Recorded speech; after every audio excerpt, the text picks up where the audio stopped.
그 한국의 교육 방송으로 알려져 있는 그 EBS에서 발행한 마더쇼크라고 하는 이러한 책이 있습니다.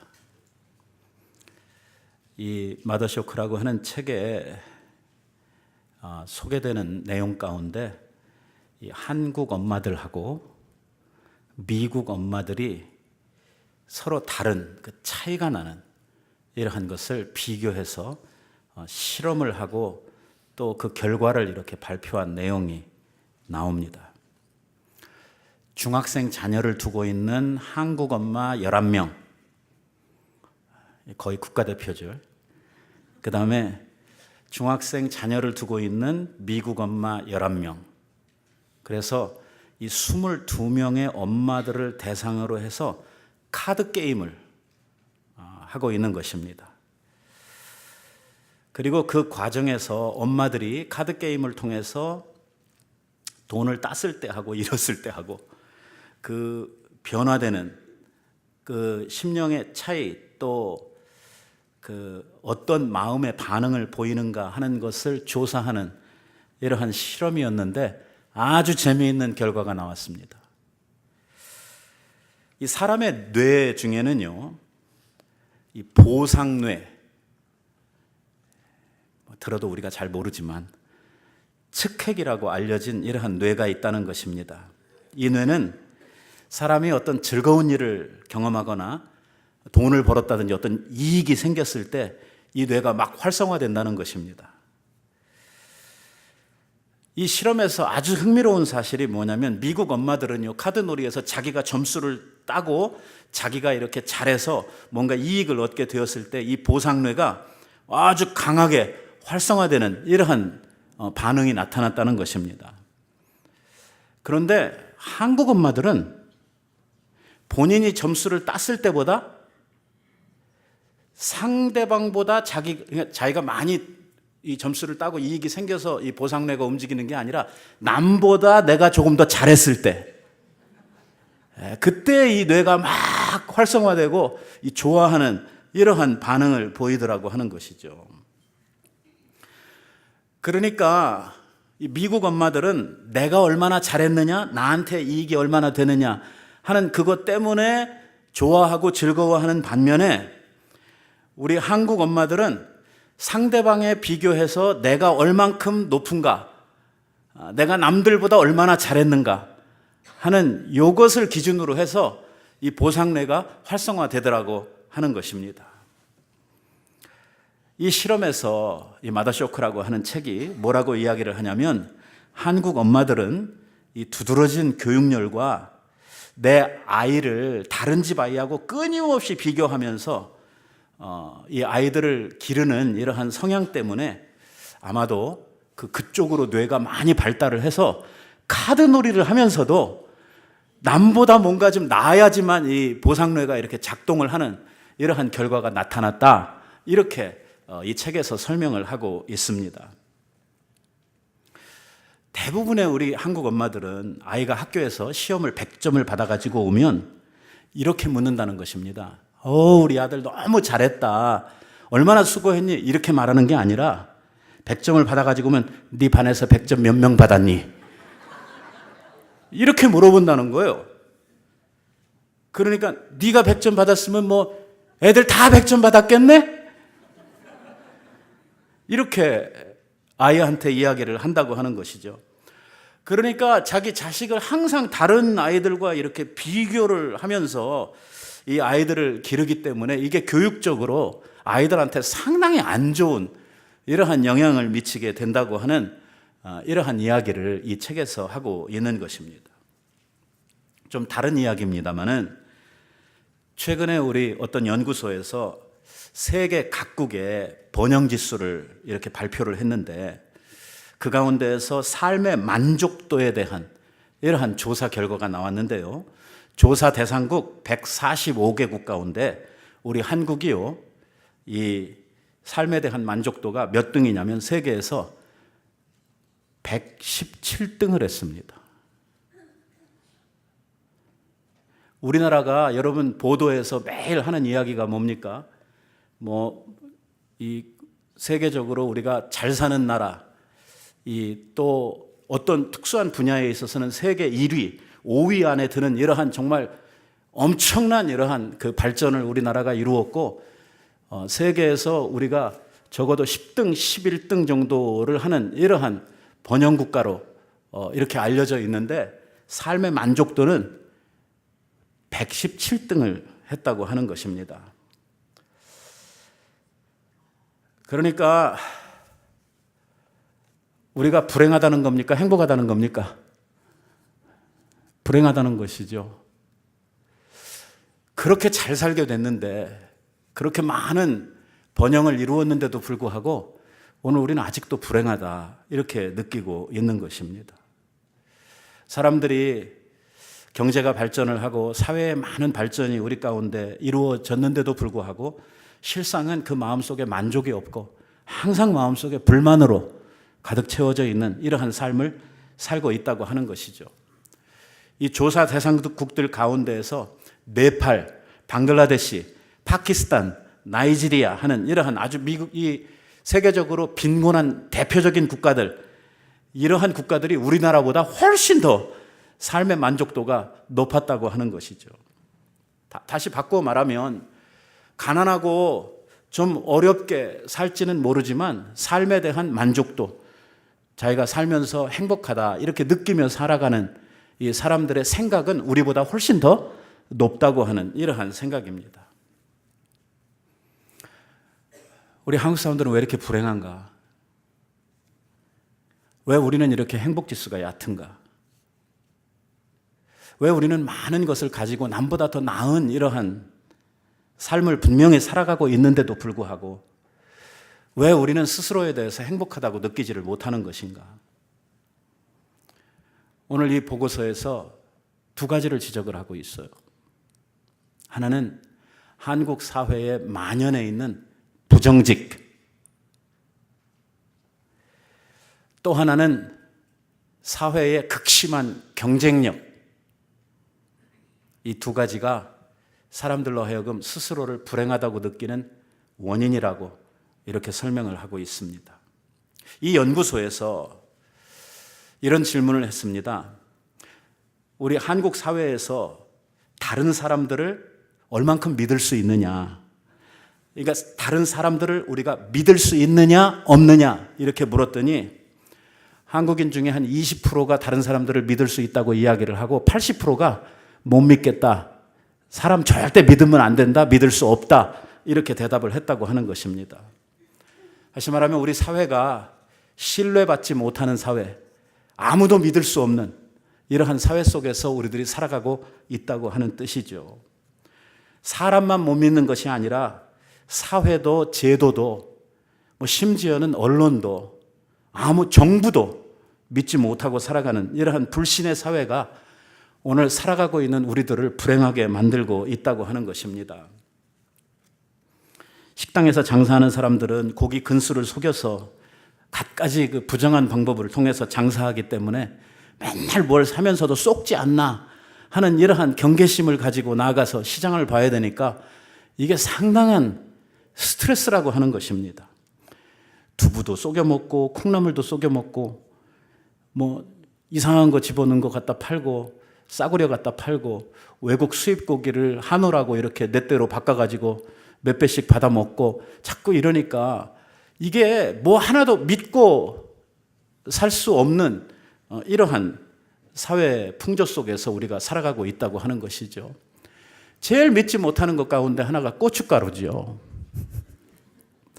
이 고춧가루가 어떻게 생겨먹은 고춧가루인지 알 수가 없단 말이에요. 정말로 우리 고추가 잘 나는 이러한 산지에서 수확을 해서 잘 빻아가지고 온 이러한 이게 고춧가루인지 아니면 중국에서 들여온 수입품인지 아니면은 빨간 물을 들인 이러한 정말 먹을 수 없는 이러한 고춧가루인지 알 수 없는 이러한 사회 속에 참기름도 못 믿고 우리가 믿을 수 있는 게 거의 없단 말이에요. 이러다 보니까 우리의 사회는 뭐가 만연해 있냐면 의심이라고 하는 것이 만연해 있단 말이에요. 뭐든지 보면 다 의심하는 거예요. 부정적으로 보는 거죠. 나쁘게 일단 생각을 하는 것입니다. 아무것도 믿지 못하고 사는 사회, 이 불신의 사회가 우리들을 정말 불행하게 만든다고 하는 것이죠. 불신이 쌓이고 쌓여서 누가 정말 참말을 해도 믿지 못하는 이러한 사회가 되어지고, 정부가 뭘 발표를 해도 의심을 해야 되고, 언론이 무슨 이야기를 해도 다 이게 사실인지 우리가 믿지 못하는 이러한 사회 속에서 우리가 살아가기 때문에, 이런 우리가 어떻게, 아무도 믿지 못하는 우리가 어떻게 행복할 수 있느냐라고 묻고 있는 것입니다. 또 하나는 극심한 경쟁력입니다. 경쟁심이죠. 우리나라가 불행한 두 번째 이유로 이 사람들 간에 있는 경쟁심을 들고 있습니다. 앞에서 언급했던 것처럼 한국 엄마들이 애들을 키우면서 얼마나 이 경쟁심으로 가득 차 있는지 말이에요. 하여튼 자기 주변에 있는 애들보다는 잘해야 돼요. 그래야만 이 부모들이 마음의 어떤 그 위로를 얻게 되거든요. 뭐든지 하여튼 1등을 해야만 속이 시원한, 직성이 풀리는 이러한 사회 구조를 가지고 있기 때문에, 여러분 전체를 놓고 생각을 할 때 1등은 몇 명? 한 명. 그러니까 나머지는 다 불행해야 되는 거죠. 참 답답한 노릇이에요. 그러면 1등은 행복한가? 이렇게 묻고 있어요, 이 책에서. 1등은 행복한가? 1등도 안 행복하다는 거예요. 왜냐하면 언제 1등 자리를 빼앗길지 모르는 이러한 불안감 속에서 치고 올라오는 2등들 때문에 밤잠을 잘 수가 없다는 것입니다. 우리의 삶이라고 하는 것이 이렇게 대결하고 경쟁하고 하는 이러한 것이 전부인가? 여기에 정말 남을 이기고 우리들이 남 위에 올라서면 행복한 것인가에 대한 이러한 진솔한 질문을 우리들 자신들에게 한 번쯤 해봐야 되는 이러한 일이죠. 세상에서는 끊임없이 사람들을 향해서 절대로 믿으면 안 된다. 다른 사람들은 다 네 적이다. 다른 사람들을 밟고 네가 올라서야만 이 경쟁사회에서 네가 살아남을 수 있다. 아무도 믿지 마라. 막 이렇게 가르치고 있는, 정말 모든 것을 총동원해서 우리로 하여금 이 전투적인 이러한 마인드를 가지고 살아갈 수밖에 없도록, 다른 사람들과 우리가 살아가면서 함께 협력하고 서로 이렇게 신뢰하고 하는 이러한 관계가 아니라 어떻게 해서라도 상대방을 속이고 상대방을 누르고 상대방을 쳐내야지만 내가 살아갈 수 있는 이러한 사회로 우리들이 자꾸만 그렇게 가르치고 그렇게 우리들 속에서 인식을 해가고 있기 때문에 우리의 사회는 점점 더 병들어가고, 또 이것 때문에 우리들이 극심한 이러한 스트레스 속에서 살아갈 수밖에 없다고 하는 것입니다. 성령의 9가지 열매 중에서 오늘 우리는 자비와 양선에 대한 이야기를 하려고 합니다. 지금까지 우리가 한 개씩 이렇게 말씀을 이어오다가 오늘 왜 자비와 양선이라고 하는 이 2가지 열매를 한꺼번에 우리들이 취급을 하게 되었는가, 이런 의문이 들 것입니다.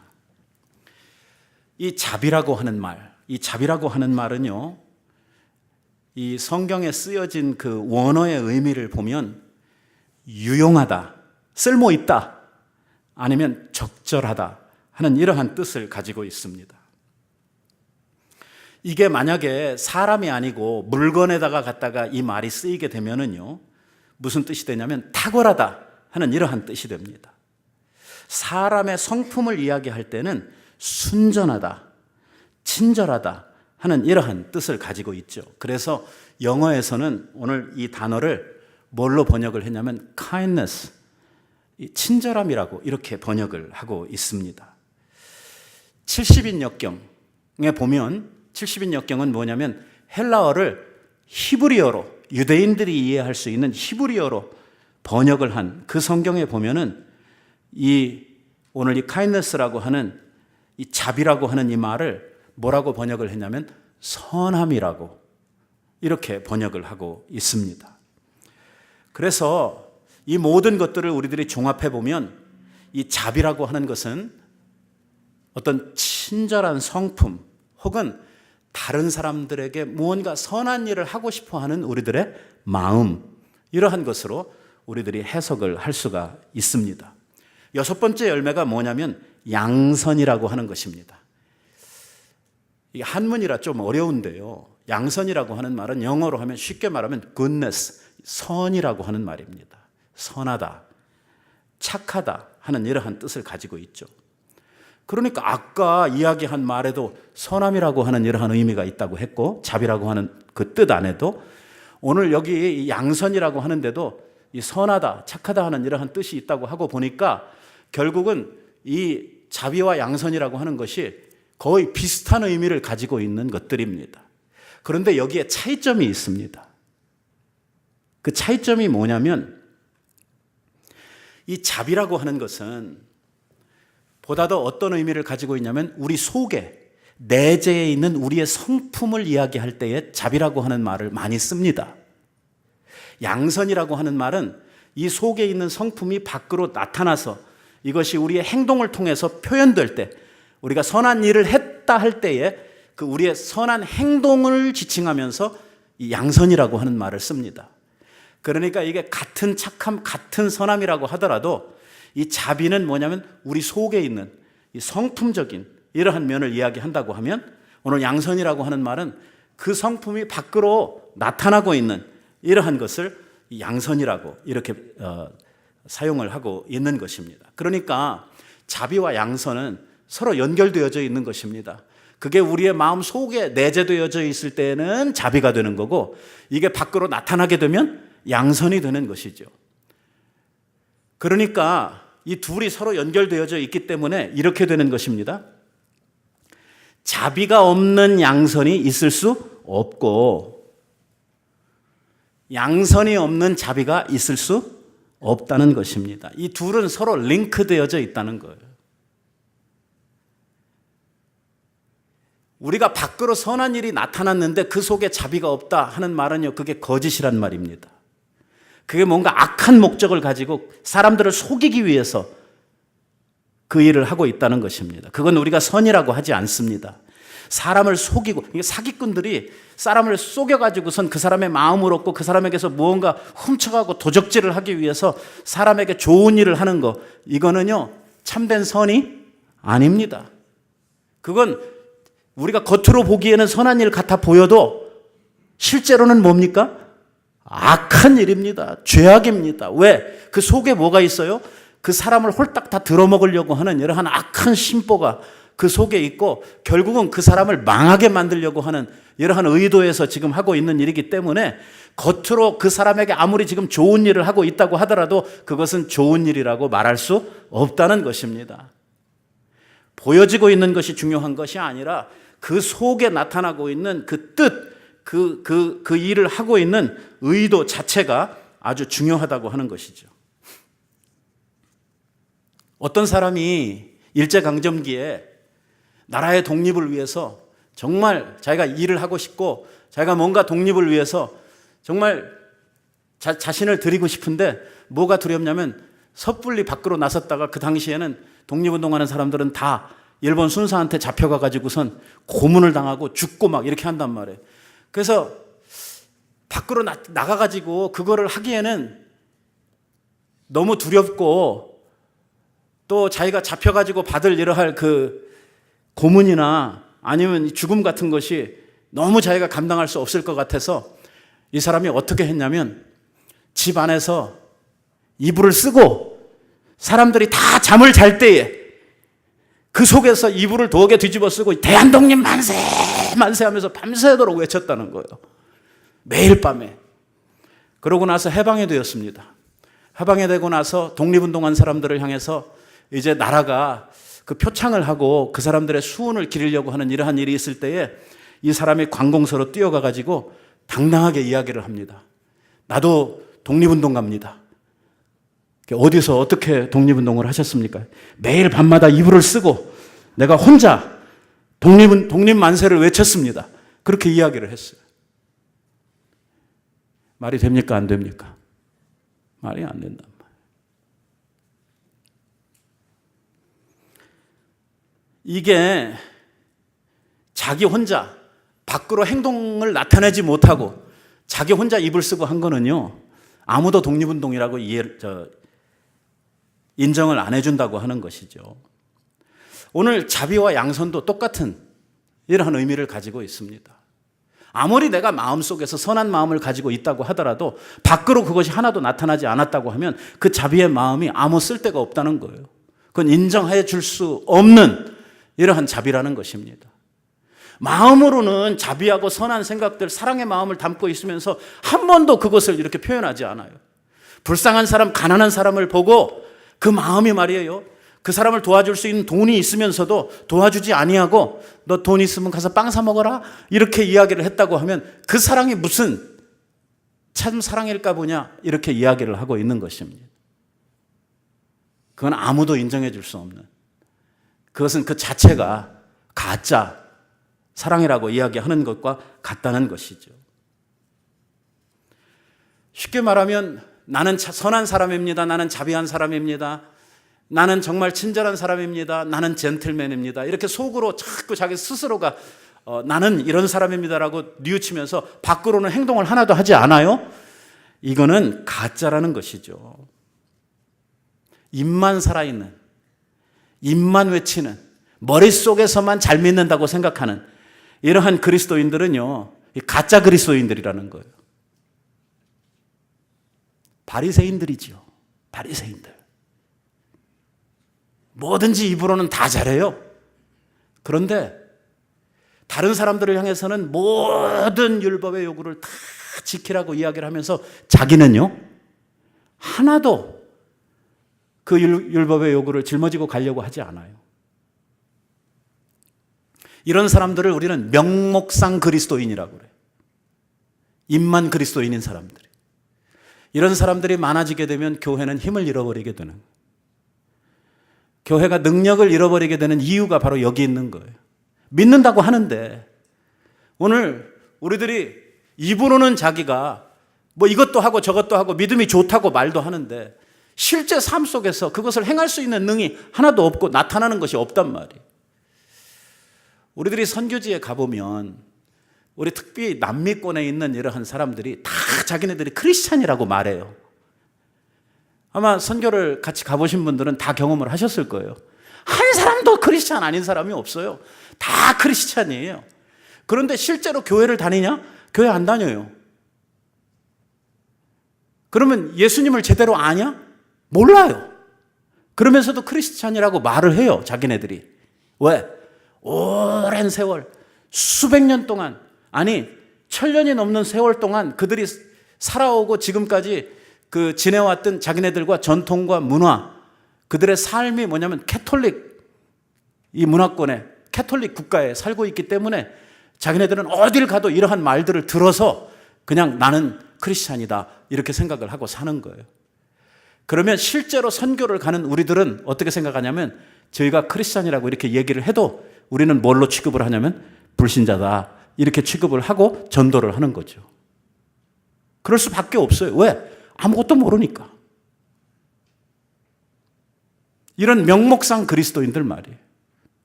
입으로는 내가 그리스도인이라고 하고 입으로는 내가 믿음 있다 하는데 실제로 삶을 통해서는 아무것도 나타나지 않는 이러한 사람 말이에요. 그 고백 자체가 잘못돼요. 그 안에 선함이 없기 때문에 밖으로 나타나지 않는 것입니다. 믿음이 없으니까 믿음의 행위가 없는 거예요. 제가 이 이야기는 수백 번도 여러분들에게 더 했잖아요. 사람은 믿는 대로 산다고. 거기에서 조금도 사람들이 달라지는 게 없다고. 자기 믿음만큼 산다고. 그렇게 살지 않는 것은 뭐냐면 믿음이 없기 때문이라고. 저한테 수백 번 들었잖아요. 깜깜한 밤에 집에 들어가면 우리는 불을 켜잖아요. 왜?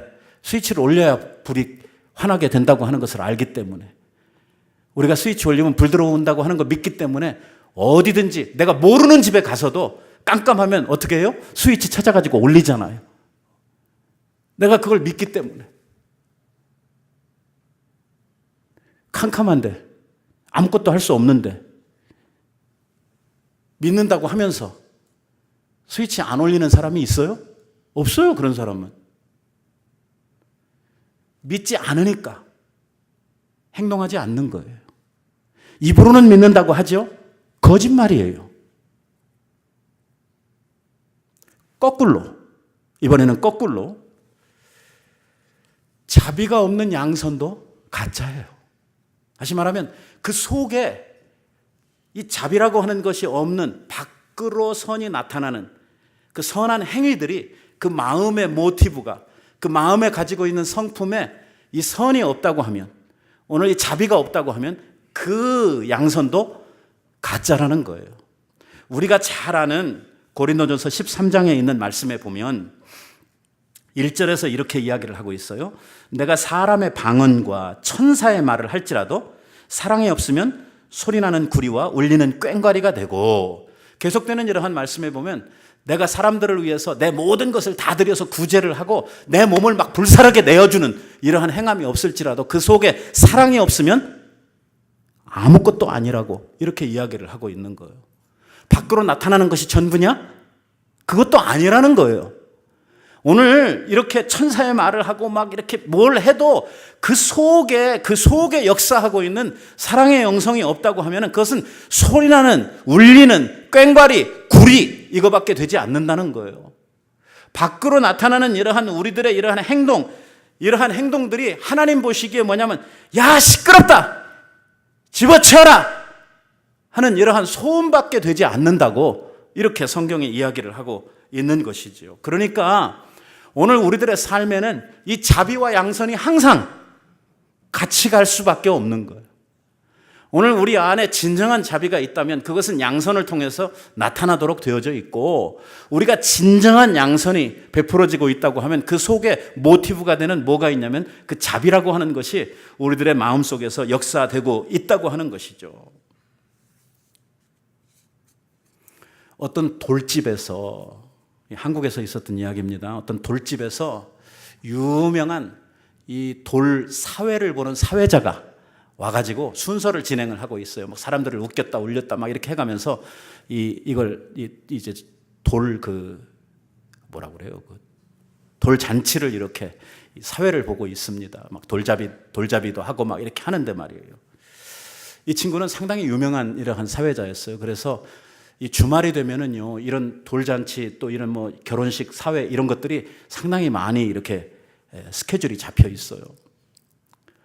그래서 이 행사를 끝나고 나면 또 저 행사 가서 뛰어야 되고, 메뚜기도 한철이라고 주말이 되면은 말이에요, 빨리빨리 다니면서 이것을 해결을 해야 그래도 자기가 벌이가 좀 많아질 수 있는데, 이 애기가 말이에요, 그 돌잡이를 하면서 뭘 잡아야 되는데 이놈이 빨리빨리 안 잡고, 이 애기가 말이에요, 뭐 가서 주스라고 그러는데 안 죽고 자꾸 딴짓하고 딴 데로 가고 그러는 거예요.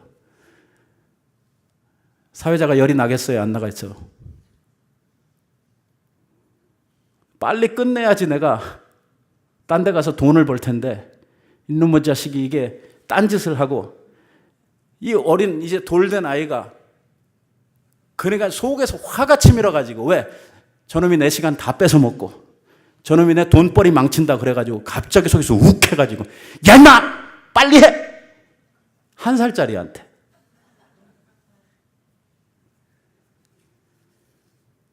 겉으로 보기에는요 청산유수예요.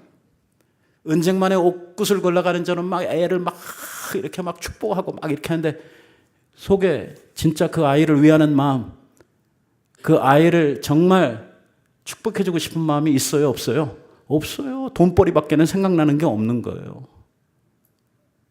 가식적인 일이죠. 가짜예요.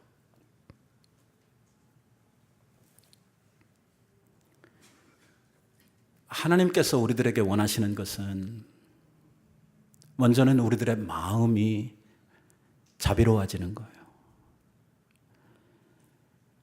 그래서 예수님께서 오늘 우리들에게 뭐라고 말씀을 하시냐면, 나는 자비를 원하고 제사를 원하지 아니하노라 하신 뜻을 너희가 알았더라면 이렇게 하지 않았을 것이라고 말씀하시는 거죠. 오늘 우리 예배가 얼마나 중요합니까? 예배가 이렇게 중요함에도 불구하고 하나님께서는 뭐라고 말씀하시냐면, 나는 예배보다도 뭘 원하냐면 우리의 마음에 있는 자비를 원한다는 거예요. 너희의 마음에 자비를 품지 못하고 인내하지 아니하면서 오늘 하나님 앞에 나와서 예배하는 것이 가증스럽다고 이야기를. 오늘 그 돌잡이 사회 보고 있는 사람하고 똑같다, 이렇게 취급을 하는 것이죠. 오늘 우리의 마음에 하나님의 마음을 담는 이러한 모습이 우리들에게 필요한데, 그것이 바로 이 자비의 마음이에요. 이 누가복음 1장에 보면은요, 누가복음 1장에 보면 이 자비라고 하는 말과 긍휼이라고 하는 말이 아주 우리들이 이해하기 쉽도록 설명이 되고 있어요. 누가복음 1장 50절에 보면은요, 긍휼하심이 두려워하는 자에게 대대로 있도다라고 쓰고 있어요. 여기에 이 긍휼이라고 하는 단어가 누가복음 1장에 똑같은 단어가 5번이 나왔어요. 긍휼, 긍휼, 긍휼 이러면서. 이 모든 단어들, 이 단어를 누가복음 1장에서 번역을 할 때 다 긍휼이라고 이렇게 번역을 했어요. 근데 이 똑같은 단어를 같은 복음서인 누가복음 10장에 가서 번역을 할 때는 다른 말로 번역을 했어요. 똑같은 단어를. 뭘로 번역을 했냐면 자비라고 번역을 했어요. 예수님께서 그 선한 사마리아인에 대한 비유를 들어주시면서 그 끝에 뭐라고 이야기를 하냐면 이르되 자비를 베푼 자이니이다 하는 그 자비라고 하는 말이 아까 그 긍휼이라고 했던 말하고 똑같은 단어예요. 그러면서 예수님께서 뭐라냐면 너희들도 가서 이같이 해라 하는 이러한 말씀을 하고 있죠. 다시 말하면 긍휼과 자비라고 하는 말은 서로 인터체인저블한, 서로 바꾸어서 쓸 수 있는 이러한 단어라는 거예요. 다시 말하면 이 말은요, 자비는 곧 긍휼이고 긍휼은 곧 자비라고 하는 거예요. 결국 우리가 자비를 베풀려고 하면 그 마음속에 뭐가 있었냐면 긍휼히 여기는 마음이 있어야 자비가 생겨난다는 거예요. 이 자비는 긍휼과 함께 간다는 거예요. 그러니까 불쌍히 여기는 마음, 이 긍휼히 여기는 마음이 없는 사람들은 자비가 없는 거예요. 오늘 하나님은 우리를 긍휼히 여기시는 분이시잖아요. 긍휼히 여긴다는 게 무슨 말이에요? 우리들을 정말 불쌍히 여기신다는 거예요. 그 불쌍히 여김은 당신의 깊은 체험을 통해서 우리들과 동정하시는 이러한 마음이라는 것이거든요. 우리 주님께서 우리를 그렇게 불쌍히 여기시기 때문에 오늘 하나님은 자비의 마음으로 우리를 대하신다는 것이거든요. 그러니까 자비가 생겨나기 위해서는 긍휼이 먼저 있어야 된다는 거예요. 이 긍휼, 불쌍히 여기는 마음 앞에는 또 뭐가 있어야 되냐면 오래 참음이라고 하는 것이 있어야 된단 말이에요. 여러분, mercy라고 하는 말, 자비라고 하는 말이죠. No mercy. 무슨 뜻이에요? 안 참겠다는 말이에요. 더 이상 기다리지 않겠다는 말이에요. merciful 하면 정말 오래 참아준다고 하는 이러한 의미를 가지고 있어요. No mercy. 그러면 얄짤 없다는 거예요. 끝이라는 거예요. 결국 이 mercy라고 하는 말 안에는 긍휼히 불쌍히 여기는 마음, 불쌍히 여기는 마음 안에는 뭐가 있냐면 사람들에 대해서 오래 참아주는 이러한 마음이 그 속에 달려져 있다고 하는 것이죠. 결국 하나님의 긍휼하심을 이야기하면서 하나님의 죄인들을 향해서 오래 참으시는 그 속성이 없이는 하나님의 긍휼을 이야기할 수가 없는 것이죠. 결국 우리들이 다른 사람들에 대해서 자비의 마음을 갖는다고 하는 것은 사람들을 향해서 오래 참고 기다려주는 이러한 마음이 없이는 자비를 이야기할 수가 없는 것입니다. 오늘 우리 안에 선을 이루고 양선을 이루고 그 양선이 바른 양선이 되기 위해서 자비의 마음을 가져야 되고 이 자비의 마음이 온전하기 위해서 긍휼을 품어야 되고 오늘 우리의 긍휼이 온전해지기 위해서 오래 참는 인내가 우리들 속에 필요하다는 것이죠. 우리가 오늘 이 자비와 양선에 넘어오기 바로 전에 지난주에 뭘 이야기했죠? 성령의 열매로서의 오래 참음이라고 하는 걸 이야기했어요. 결국은 뭡니까? 이 모든 이 성령의 열매들이 서로 연결되고 있다는 거예요. 나는 자비롭기는 한데 나는 양선이 없어. 그게 좀 부족해. 나는 인내는 좀 있는데 자비가 부족해. 이런 말은 있을 수가 없다는 것입니다. 함께 간다는 거예요. 함께. 다 맺히든지 아니면 하나도 없든지 둘 중에 하나죠. 중요한 것은 뭐냐면, 중요한 것은 오늘 우리가 이루려고 하는 성령의 열매는 내가 노력으로 수련을 통해서 갖는 것이 아니라는 것이죠. 그래서 성령의 열매라고 하는 것이죠. 오늘 우리가 성령을 따라 행하고 성령이 우리 안에 충만히 거하실 때에 우리들 속에 자동으로 맺혀지는 열매가 바로 이러한 것들이라는 거예요. 성령을 따라 살면 이러한 열매가 맺혀진다고 하는 것이죠. 로마서에 보면 이러한 말씀이 있어요. 15장에 믿음이 강한 우리는 마땅히 믿음이 약한 자의 약점을 담당하고 자기를 기쁘게 하지 아니할 것이라. 우리 각 사람이 이웃을 기쁘게 하되 선을 이루고 덕을 세우도록 할지니라 라고 이야기를 합니다. 오늘 우리의 주위에 약한 사람들, 오늘 우리의 주위에 정말 우리들 보기에 안 된 사람들, 또 우리 교회에 아직 믿음이 잘 자라질 않아서 자꾸 넘어지고 힘들게 하고 하는 이러한 사람들에 대해서 우리들이 이 사람들의 약점을 담당하고 그들의 부족함을 채워줄 수 있는 이러한 사람들이 되어야 된다고 이야기를 하죠. 그렇게 하는 것이 뭐예요? 선을 이루는 일이에요. 그것이 바로 양선이에요. 그것이 덕을 세우는 일이에요. 그게 뭐냐면 교회를 세워가는 일이라고 이렇게 가르치고 있는 것입니다. 오늘 우리 안에 그러면 어떻게 인내하고 어떻게 미움이 사라지고 다른 사람들 향해서 자비로운 마음을 갖고 긍휼히 행하고 하는 일들을 할 수 있느냐? 그것은요, 오늘 성령을 따라 우리들이 살고 성령이 우리 안에서 우리의 마음을 어루만져 주실 때 우리들이 가능하다는 거예요.